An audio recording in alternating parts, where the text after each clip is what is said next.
नमस्कार मित्रों, आप सभी का ओम डिजिटल स्टडी के इस ऑनलाइन लर्निंग प्लेटफॉर्म पर बहुत-बहुत स्वागत अभिनंदन। अगर आपका भी सपना है कि 12th के बाद में या ग्रेजुएशन के बाद में आप शिक्षक बने, तो इसके लिए आपको एक डिग्री है, उसकी आवश्यकता है और वो है बीएड की। तो बीएड के लिए ऑनलाइन जो आवेदन है, वो स्टार्ट हो चुके हैं और इसके लिए ऑनलाइन आवेदन करने के लिए कौन-कौन योग्य हैं और कब से ऑनलाइन आवेदन स्टार्ट हो रहे हैं, इसकी क्वालिफ़िकेशन इत्यादि क्या है, कितनी फ़ीस है और इसमें कौन-कौन से सब्जेक्ट आपके 12वीं में या ग्रेजुएशन में होने चाहिए। तो वो तमाम जानकारी इसके अलावा इसके ऑनलाइन आवेदन की प्रोसीडर क्या है, कैसे आप ऑनलाइन आवेदन करेंगे, वो सारी चीज़ें हम आज के इस वीडियो में वो डिस्कस करेंगे। तो ये जो बीए, बीएड और बीएससी बीएड है और 2 वर्षीय बीएड है और एक है इसमें 4 वर्षीय इंटीग्रेटेड बीए, बीएससी बीएड। ये बेसिकली हर साल इसके लिए एक एंट्रेंस एग्ज़ाम है वो आयोजित होता है और उसके बाद में आप ये जो डिग्री है, ये आप कर पाते हैं। तो इसके लिए कोई राजस्थान में एक फ़िक्स यूनिवर्सिटी नहीं है जो हर बार इसी एग्ज़ाम को कंडक्ट करवाए। कभी कोई दूसरी यूनिवर्सिटी करवाती है, कभी दूसरी यूनिवर्सिटी करवाती है। इस प्रकार से ये आपकी अलग-अलग विश्वविद्यालय के द्वारा इस प्रकार के एंट्रेंस एग्ज़ाम है वो आयोजित करवाए जाते रहे हैं। इससे पहले बांसवाड़ा की यूनिवर्सिटी ने 2023 वाला करवाया था और इससे कुछ पहले आपकी जोधपुर की यूनिवर्सिटी ने करवाए, तो इस प्रकार से ये एग्ज़ाम है वो चलता रहता है। तो अब जो 2024 का प्री टीचर एजुकेशन टेस्ट जिसको कहा जाता है, पीटीईटी कहा जाता है, ये एक तो ऐसे अभ्यर्थी जिन्होंने अभी 12th जो कर रहे हैं या जो कर चुके हैं, उसके लिए है और एक ऐसे अभ्यर्थी जो ग्रेजुएशन के अंतिम वर्ष में अध्ययनरत हैं या जिनकी ग्रेजुएशन कंप्लीट हो गई है, पीजी भी कर रहे हैं, तो ऐसे अभ्यर्थियों के लिए ये आपका डिग्री है, इसमें आवेदन है वो कर सकते हैं। तो इसके लिए कितने न्यूनतम क्वालिफाइंग मार्क्स चाहिए होंगे वो भी हम डिस्कस करेंगे। तो यहाँ पर एक स्टार्टिंग में दिया हुआ है कि इसके ऑनलाइन आवेदन की तिथि क्या है?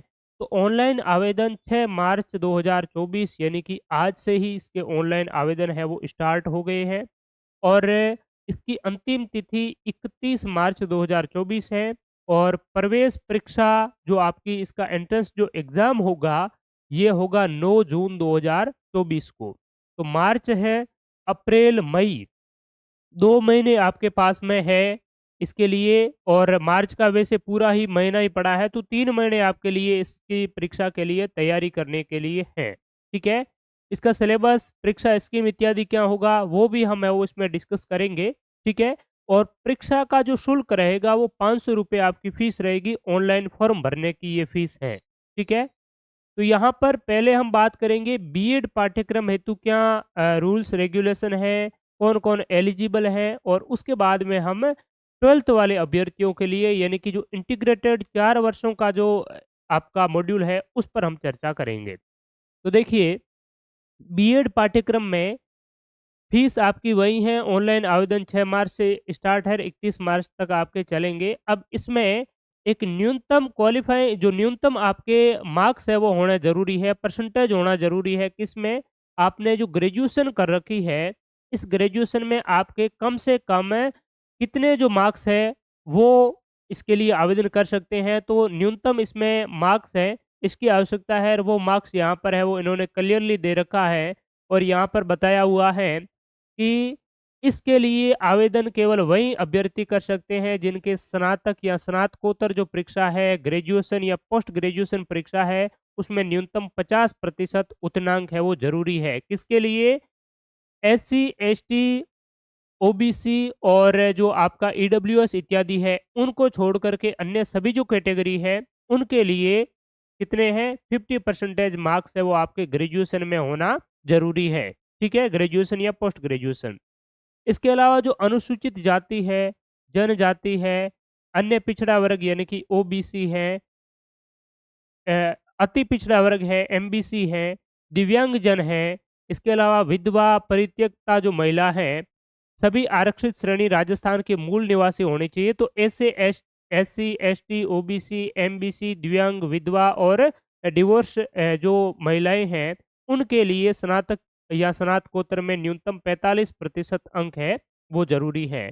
तो अगर आपके इसमें यहाँ पर इन्होंने क्लियरली लिखा है कि एक भी अंक है, वो की छूट है वो इसमें नहीं दी जाएगी, यानी कि एससी, एसटी, ओबीसी, एमबीसी इनके 45% से पॉइंट में भी एक भी अंक है वो कम रहता है, तो फिर वो इस भर्ती में यानी कि आपकी बीएड की प्रवेश परीक्षा में नहीं बैठ पाएँगे। और अदर जो कैटेगरी के हैं, जनरल कैटेगरी के, उनके 50% से कम है ग्रेजुएशन में, पोस्ट ग्रेजुएशन में, वो इसमें है वो नहीं बैठ पाएँगे। दूसरी बात है कि ग्रेजुएशन क्या होना ज़रूरी है, कंप्लीट होना ज़रूरी है या अपेयरिंग वाले कर सकते हैं, तो वो भी हम देखेंगे। इससे पहले कि ग्रेजुएशन है वो किस आधार पर है वो हुई होनी चाहिए। तो इसमें इन्होंने क्लियरली लिखा है कि सिंगल सीटिंग परीक्षा पद्धति से स्नातक परीक्षा उत्तीर्ण अभ्यर्थी, चाहे उन्होंने बाद में स्नातकोत्तर यानी कि पोस्ट ग्रेजुएशन पीजी भी कर ली है, एमए भी कर ली है आपने, तो भी वह पीटी के लिए पीटीटी 2024 के लिए पात्र नहीं है। तो सिंगल सीटिंग का क्या मतलब होता है? जैसे आपने किसी ये जो स्टेट ओपन स्कूल इत्यादि होती है, तो उसमें आप डायरेक्टली 10th करते हैं, उसके 1-2 साल बाद में सीधे आप 12th है वो कर लेते हैं। इस प्रकार की जो आपने परीक्षा उत्तीर्ण की है, तो वो इसमें मान्य नहीं होगी। आपने एक सिस्टमैटिक ढंग से जिस प्रकार से जो ये शिक्षा नीति के तहत 10+2+3 यानी कि पहले आपने 0 से पहली से लगा कर के 10वीं तक पढ़ाई की है। उसके बाद में आपने 11वीं और 12वीं की है। फिर आपने ग्रेजुएशन के 3 साल किए यानी कि ग्रेजुएशन जो आपकी होती है 3 साल वाली, फर्स्ट ईयर, सेकंड ईयर और फाइनल ईयर। इस परीक्षा पद्धति से जिन्होंने ग्रेजुएशन की हुई है, वही इसके लिए है वो पात्र हैं। इसके अलावा अगर आपने किसी भी प्रकार से की है तो पात्र नहीं है, लेकिन वीएमओयू के जो छात्र हैं उनके लिए उन्होंने एक यहाँ पर है वो अलग से कहा है कि वीएमओयू से बीएपी, बीएसपी और बीएससीपी परीक्षा उत्तीर्ण की है और तत्पश्चात 3 साल की स्नातक उत्तीर्ण की है, वे भी पीटीटी 2024 के प्रवेश के लिए योग्यता रखते हैं और पात्र है वो माने जाएँगे। ठीक है? तो ये इसकी पात्रता की शर्तें हैं। इसके अलावा बीए, बीकॉम, बीएससी शिक्षा शास्त्री के अंतिम वर्ष।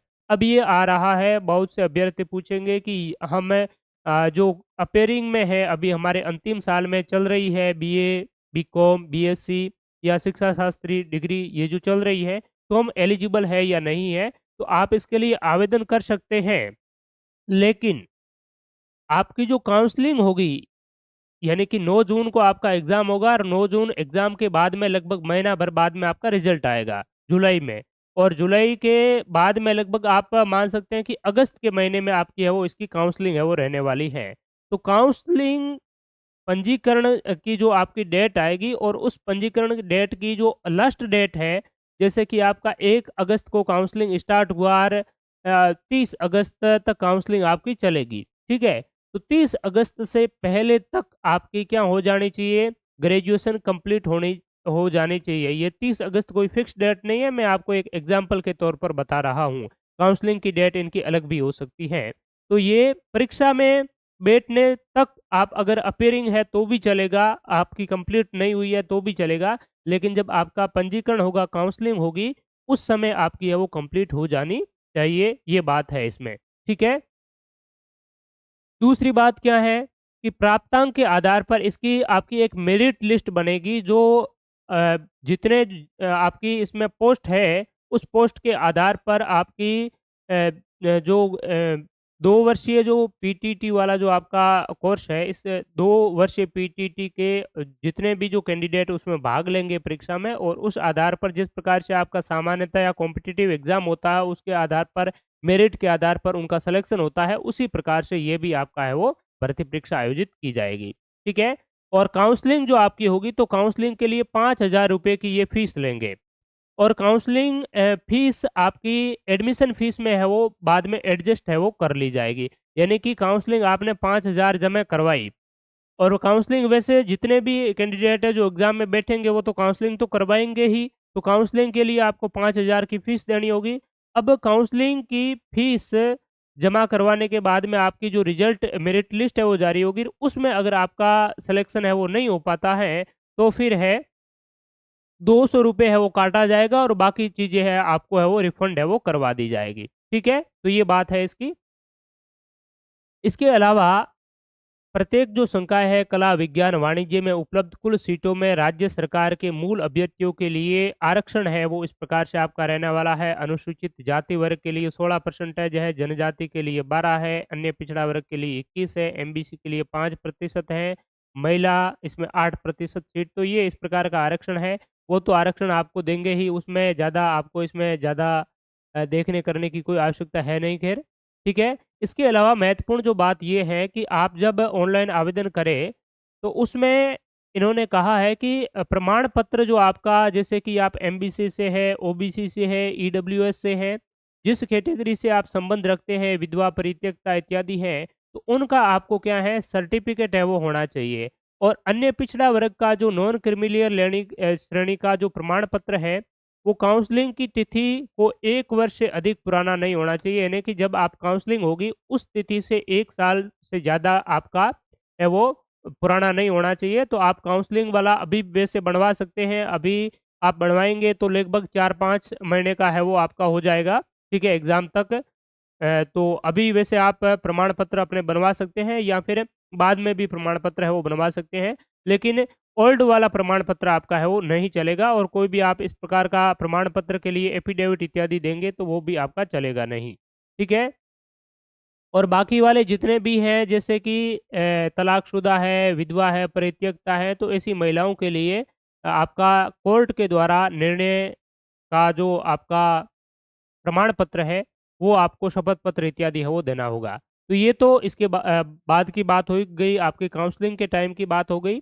इसके अलावा राजस्थान राज्य से बाहर के जो अभ्यर्थी हैं, वो सामान्य श्रेणी में ही गिने जाएँगे, चाहे वो किसी भी कैटेगरी से संबंध क्यों ना रखते हो। ऑनलाइन आवेदन आप कैसे करेंगे? तो ptetvmou2024.com इस वेबसाइट पर क्लिक करके आप ऑनलाइन आवेदन कर पाएँगे। यहाँ पर देखिए मैं आपको बता भी देता हूँ। इस प्रकार का आपके साथ में एक फॉर्म आएगा, जैसे ही आप इस वेबसाइट पर है वो क्लिक करेंगे। यहाँ पर देखिए मैं आपको थोड़ा-सा एक प्रोसीजर समझा देता हूँ। अ, ये लिंक जो वेबसाइट है हमारे टेलीग्राम चैनल पर भी डाल देंगे, इस वीडियो के डिस्क्रिप्शन में भी डाल देंगे। तो ये अगर आप 4 वर्षीय बीए, बीएड के लिए आवेदन करना चाहते हैं तो यहाँ पर आपको क्लिक करना पड़ेगा। 2 वर्षीय के लिए चाहते हैं तो यहाँ क्लिक करना होगा। जैसे कि मैं यहाँ पर है वो क्लिक करता हूँ। क्लिक करने के बाद में यहाँ पर आपके फिल एप्लीकेशन फॉर्म पर क्लिक करना होगा और फिल एप्लीकेशन फॉर्म पर क्लिक करने के बाद में यहाँ आपको कन्फर्मेशन मैसेज आएगा और उसके बाद में यहाँ पर आप इस प्रकार से क्लिक करके अपने जो कैंडिडेट का नाम इत्यादि है, पिताजी का नाम है, डीओबी है, पेमेंट का ऑप्शन है, मोबाइल नंबर डाल करके नेक्स्ट करेंगे। तो इस प्रकार से ये ऑनलाइन आवेदन की आपकी है वो प्रक्रिया कुल मिला करके रहने वाली है। ठीक है? तो ये तो बात हो गई आपके 2 वर्षीय बीए, बीएड वाले, ठीक है? और जब आप आवेदन करें तो अपने स्वयं का ही बैंक खाता है, वो आप है वो अंकित करें क्योंकि अगर आप दूसरा बैंक खाता इत्यादि करेंगे और उसके बाद में बैंक खाते में परिवर्तित भी नहीं होगा, तो फिर आपका जो फीस जो रिफंड है अगर आपका नहीं हो पाता है मेरिट लिस्ट में चयन नहीं हो पाता है, तो फिर आपका क्या होगा कि फीस जो रिफंड है उसमें दिक्कत हो सकती है। इसके अलावा इसमें जो आपका सब्जेक्ट जो कॉम्बिनेशन है, वो क्या है, वो हम देख लेते हैं। कौन से अभ्यर्थी किसके लिए आवेदन करें, तो वो सब्जेक्ट कॉम्बिनेशन आप देख लीजिए। आर्ट्स फैकल्टी टीचिंग के लिए अगर आप आवेदन कर रहे हैं, तो drawing and painting, civics, home science इस प्रकार से आपको 15 टोटल है वो सब्जेक्ट देखने को मिलेंगे। अब सिविक्स जो टीचिंग सब्जेक्ट है, यानी कि सिविक्स का मतलब होता है नागरिक शास्त्र। तो नागरिक शास्त्र वो अभ्यर्थी चुन सकते हैं, जिन्होंने ग्रेजुएशन में पॉलिटिकल साइंस या पब्लिक एडमिनिस्ट्रेशन इसमें से कोई भी एक विषय है वो आपका ग्रेजुएशन में रहा है तो आप सिविक्स के माध्यम से बीएड कर सकते हैं। अगर आप सोशल स्टडीज़ चुनते हैं, ठीक है? तो उसमें आपका 2 जो विषय है वो ग्रेजुएशन में है वो कम से कम होने चाहिए। इनमें से 2 विषय अगर आपके ग्रेजुएशन में हैं, तो फिर आप क्या चुन सकते हैं?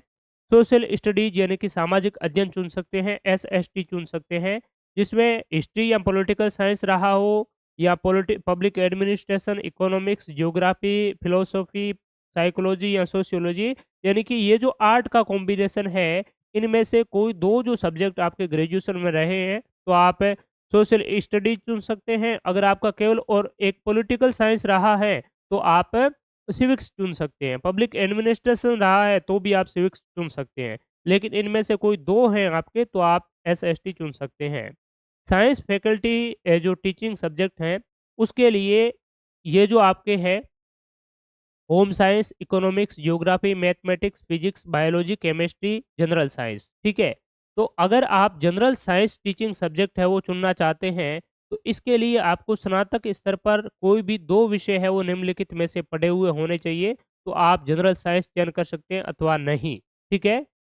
तो इसके लिए क्या चाहिए कि केमिस्ट्री के साथ में एक केमिस्ट्री होना चाहिए और केमिस्ट्री के साथ में बॉटनी, जूलॉजी या बायोलॉजी, ये कोई भी एक है वो होना चाहिए, तो आप जनरल साइंस के लिए है वो कर सकते हैं।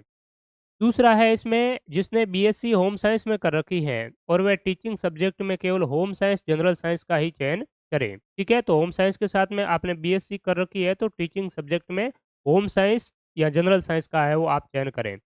जिसने बीएससी एग्रीकल्चर में कर रखी है वह टीचिंग सब्जेक्ट में केवल जनरल साइंस या बायोलॉजी का ही चयन करना है आपको।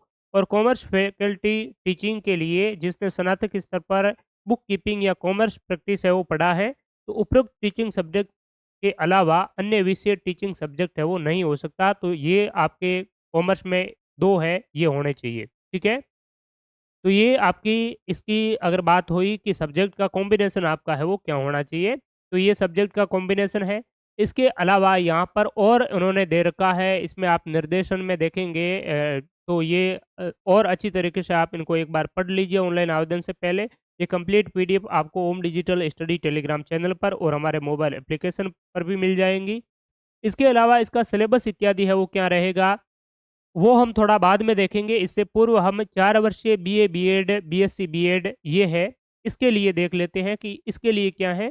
तो 4 वर्षीय बीए, बीएड, बीएससी, बीएड उन अभ्यर्थियों के लिए है, जो अभी 12th कर रहे हैं, चाहे आर्ट्स में कर रहे हैं या साइंस में कर रहे हैं और वो चाहते हैं कि हम 2-3 साल का जो ग्रेजुएशन है, वो ना करके डायरेक्टली बीए, बीएड है वो कर लें, तो इससे क्या होगा आपका ग्रेजुएशन भी साथ-साथ में हो जाएगा और बीएड भी आपकी साथ में हो जाएगी। यानी कि आपका स्नातक है वो कंप्लीट होगा। इसके साथ-साथ में आप टीचिंग एग्ज़ाम्स हैं जैसे कि फर्स्ट ग्रेड है, सेकंड ग्रेड है, इस प्रकार के जो एग्ज़ाम हैं उसके लिए आप है वो एलिजिबल हो जाएँगे। ठीक है?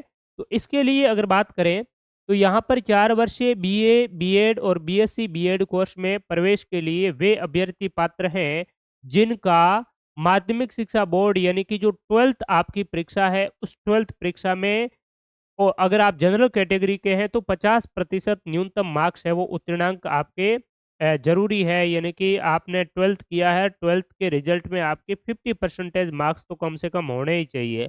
अब ऐसे अभ्यर्थी कहेंगे कि हमारी तो अभी 12th चल रही है और हमें कोई नहीं पता है कि 50% बनेंगे या नहीं बनेंगे, तो अभी आप आवेदन कर सकते हैं और जब आपका इसके लिए जो रजिस्ट्रेशन इत्यादि होगा यानी कि पंजीकरण इत्यादि आपका किया जाएगा, उसकी लास्ट डेट से पहले का अगर आपका रिज़ल्ट आ जाता है और आपके 50% से अधिक मार्क्स बन जाते हैं, चाहे ये दोनों ही बातें ग्रेजुएशन वालों के लिए और इस 4 साल वालों के लिए है। अगर आपके 50% से कम बनते हैं, तो आपको पंजीकरण में यानी कि काउंसलिंग में हिस्सा है वो लेना नहीं है और 50% से आपके अधिक रहते हैं, तो फिर आप काउंसलिंग में हिस्सा ले सकते हैं। ठीक है? तो ये अभी जिनके अपीयरिंग है उनको नहीं पता है कि 50% बनेंगे या नहीं बनेंगे, तो वो आवेदन कर सकते हैं, कोई बाध्यता नहीं है, लेकिन काउंसलिंग के टाइम में ये चीज़ आपकी देखी जाएगी। अब यहाँ पर एससी, एसटी, एमबीसी और विधवा परित्यक्ता इत्यादि महिलाओं के लिए न्यूनतम 45% अंक है वो आपके 12वीं में होना ज़रूरी है। ठीक है? इसके अलावा एनसीवीटी से मान्यता प्राप्त आईटीआई या पॉलिटेक्निक महाविद्यालय से 2 या अधिक वर्ष का डिप्लोमा के साथ में आपने माध्यमिक शिक्षा बोर्ड राजस्थान अजमेर के आदेशानुसार न्यूनतम योग्यता अगर आपके पास में है, तो भी आप इसके लिए आवेदन है वो कर सकते हैं। और जो 4 वर्षीय बीएससी बीएड में प्रवेश लेने के लिए अगर आवेदन कर रहे हैं, तो उनके उच्च माध्यमिक परीक्षा में जो साइंस विज्ञान संकाय है, वो होना चाहिए। ठीक है? इसके अलावा वे अभ्यर्थी उच्च माध्यमिक परीक्षा में इस वर्ष सम्मिलित हो रहे हैं यानी कि जो आप सीनियर सेकेंडरी परीक्षा के लिए अभी आपके जो एग्ज़ाम इत्यादि होने हैं और आप अभी 12th है वो कर रहे हैं तो भी इसके लिए आवेदन कर सकते हैं, लेकिन काउंसलिंग जो आपकी होगी, उस काउंसलिंग की जो अंतिम तिथि है, उससे पूर्व आपका रिज़ल्ट है वो आ जाना चाहिए, ठीक है? और इसके लिए जो आपका एग्ज़ाम है वो हमने स्टार्टिंग में देखा 9 जून को आपका एग्ज़ाम है वो होगा, ठीक है? तो एग्ज़ाम के बाद में लगभग महीना भर रिज़ल्ट बनाने में लग जाता है। जुलाई के पहले या दूसरे वीक में आप मान सकते हैं अपना आपका रिज़ल्ट आएगा और उसके बाद में काउंसलिंग की जो डेट है, वो आनी है। ठीक है? तो जुलाई, अगस्त के बाद में लगभग-लगभग आपका है वो काउंसलिंग इसका होगा। बीए, बीएड, बीएससी, बीएड 2024 में प्राप्तांकों के आधार पर आपकी संकायवार और श्रेणीवार मेरिट लिस्ट है वो बनेगी, जो पीटीईटी की वेबसाइट पर है वो आपको मिल जाएगी। इसके अलावा भी यहाँ पर कुछ आपके जो सामान्य नियम इत्यादि, निर्देश इत्यादि है वो दिया गया है, तो इनको आप थोड़ा-सा ध्यान में रखेंगे। और अगर बात करें कि इसका जो पेपर है वो किस प्रकार से क्या होगा, तो देखिए प्रतियोगी परीक्षा की प्रकृति के अनुसार किसी भी तरह का पाठ्यक्रम निर्धारित नहीं किया गया है, कोई आपका डिटेल सिलेबस नहीं है, लेकिन एक मोटा-मोटी इसमें बताया गया है कि कौन-कौन से सब्जेक्ट इसमें रहने वाला है। ठीक है? पीटीटी परीक्षा में 1 प्रश्न पत्र यानी कि 1 आपका पेपर होगा और उसके 4 पार्ट्स होंगे।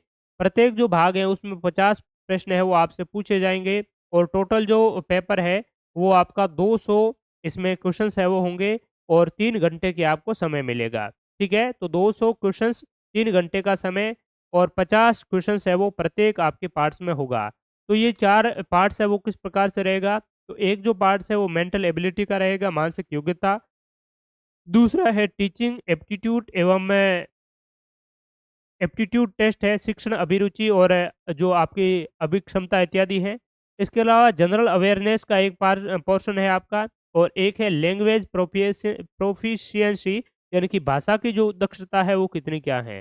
तो यहाँ पर जो देखते हैं हम, देखिए मेंटल एबिलिटी में आपकी जो तर्क शक्ति है, कल्पना है, यानी कि इसमें सामान्यतया आपके रीजनिंग से संबंधित जो सवाल है वो देखने को मिलेंगे। निर्णय लेना, रचनात्मक सोच, सामान्यीकरण, निष्कर्ष निकालना इत्यादि है।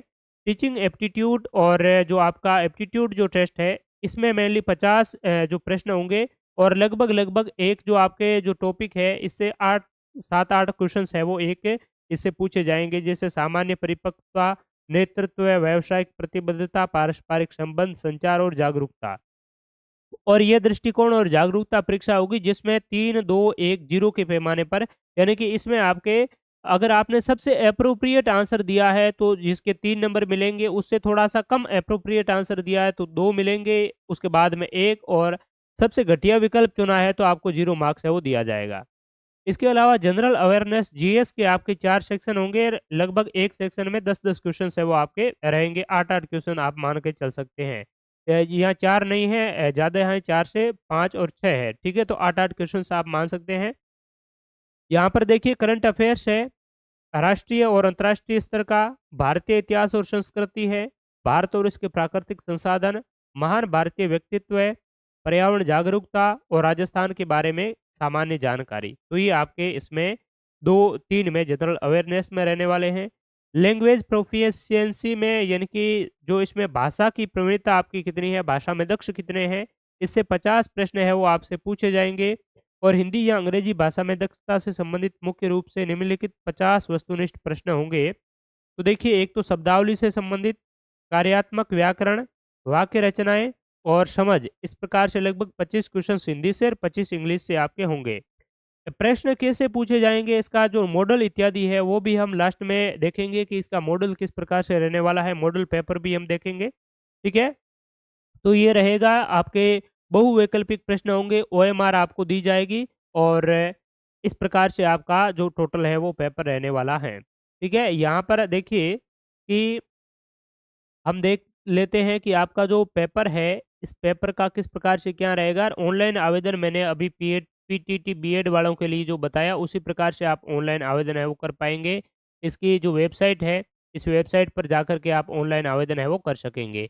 इसके अलावा जो राजस्थान सामान्य ज्ञान, अगर आप अभी जो बीएड कर रहे हैं, बीएससी बीएड कर रहे हैं, तो आगे आप टीचिंग एग्ज़ाम की भी तैयारी करेंगे, तो के लिए आप अपनी नींव को अभी से अगर मजबूत करना चाहते हैं, तो इसके लिए राजस्थान सामान्य ज्ञान का एक कंप्लीट फाउंडेशन कोर्स है, जिसमें कंप्लीट राजस्थान सामान्य ज्ञान बेसिक स्तर से 0 से लगा कर के एडवांस स्तर तक आपको है वो कंप्लीट करवाया जाएगा। तो इसके लिए आप ओम डिजिटल स्टडी मोबाइल एप्लीकेशन से हमारे इस बैच का हिस्सा वो बन सकते हैं, ताकि आप आगामी किसी भी प्रतियोगी परीक्षा की तैयारी करेंगे, तो राजस्थान सामान्य ज्ञान में आप कभी भी है वो पीछे नहीं रहेंगे। तो इसमें देखिए आपका क्वेश्चंस जो मॉडल पेपर है वो इस प्रकार से रहेगा। रीजनिंग से संबंधित आपके ऐसे सवाल है वो देखने को मिलेंगे, जैसे आपके कुछ संकेत भाषा दिया गया है उसको है वो चेंज करना है, ठीक है? और ये जो अगली संख्या है इस प्रकार से है, और जो रेल इत्यादि से संबंधित ये दूरी से संबंधित जो प्रश्न है, ठीक है? तो ये आपके संबंध से संबंधित प्रश्न, ये चीज़ें मेनली आपकी इस रीज़निंग में रहने वाली हैं। अभिरुचि में आपके इस प्रकार से प्रश्न है वो देखने को मिलेंगे। आप थोरोली एक बार देख सकते हैं। इसकी पीडीएफ ओम डिजिटल स्टडी मोबाइल एप्लीकेशन और टेलीग्राम चैनल दोनों पर मिल जाएगी। टेलीग्राम चैनल अगर आप बाद में देखते हैं आपको नहीं मिल पाती है तो मोबाइल एप्लीकेशन आप ज़रूर विज़िट करें। देखिए, सामान्य ज्ञान में दुनिया का सबसे पुराना स्टेडियम पाया गया है, कहाँ पर है? सभ्यता से संबंधित प्रश्न है। इसके अलावा जिस आकाशगंगा में पृथ्वी है, उसका क्या नाम है? तो ये आपके मेनली पृथ्वी विज्ञान और जो आपका विश्व का जो भूगोल है मेनली उनसे संबंधित जो सवाल है पूछे गए हैं। नोबेल का शांति पुरस्कार किसे मिला? अंतर्राष्ट्रीय महिला दिवस कब मनाया जाता है? मैग्सेसे पुरस्कार वाली अरुणा रॉय कितने जो कैसी महिला है? पहली है, दूसरी है, तीसरी है? चंबल नदी का उद्गम स्थल कहाँ से होता है? तो ये इस प्रकार के आपके सवाल हैं। हिंदी में भारी संदूक में भारी का विलोम क्या है? तर्क का पता लगाइए। शुद्ध वर्तनी किसमें? तो इस प्रकार से ये जो पेपर है, वो आपका रहने वाला है। पैसेज भी आपका आएगा, पैसेज में भी आपको क्वेश्चन्स है वो चुनना है। इंग्लिश में आप देख सकते हैं अपोजिट यानी कि विलोम शब्द है। फाइंड ओड मैन आउट यहाँ पर ओड इवन इत्यादि है वो चूज़ करना है, ठीक है? और जो गलत स्पेलिंग इत्यादि हैं, तो आपको स्पेलिंग से संबंधित भी ज्ञान है वो होना चाहिए। तो इस प्रकार से ये क्वेश्चंस है, पेपर है वो आपका रहने वाला है। ब्लैंक स्पेस, टेंस इत्यादि ये बेसिक सी इंग्लिश आपसे पूछी जाएगी, ठीक है? तो ये आपकी इस प्रकार से रहने वाली है। पीटीटी 2024 के लिए पहले तो आपके ऑनलाइन एप्लीकेशन लिए जाएँगे, उसके बाद में आवेदन की प्राप्ति हो जाएगी। आवेदन की प्राप्ति के बाद में पीटीटी परीक्षा का आयोजन किया जाएगा।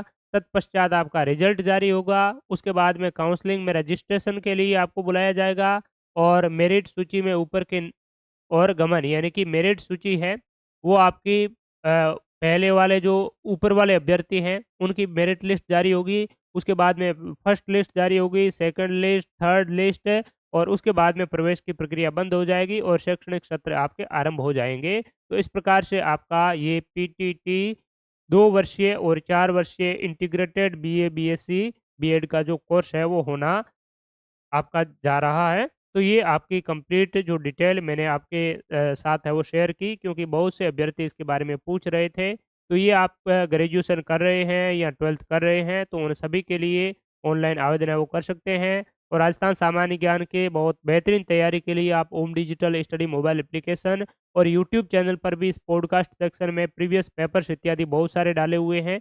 तो ये आप नियमित तौर पर 1-2 वीडियोज़ है वो ज़रूर देखते रहें, ताकि आपको बहुत अच्छी तरीके से एक तैयारी, एक समझ है वो विकसित हो सके और राजस्थान का सामान्य ज्ञान आपका बेहतरीन हो सके।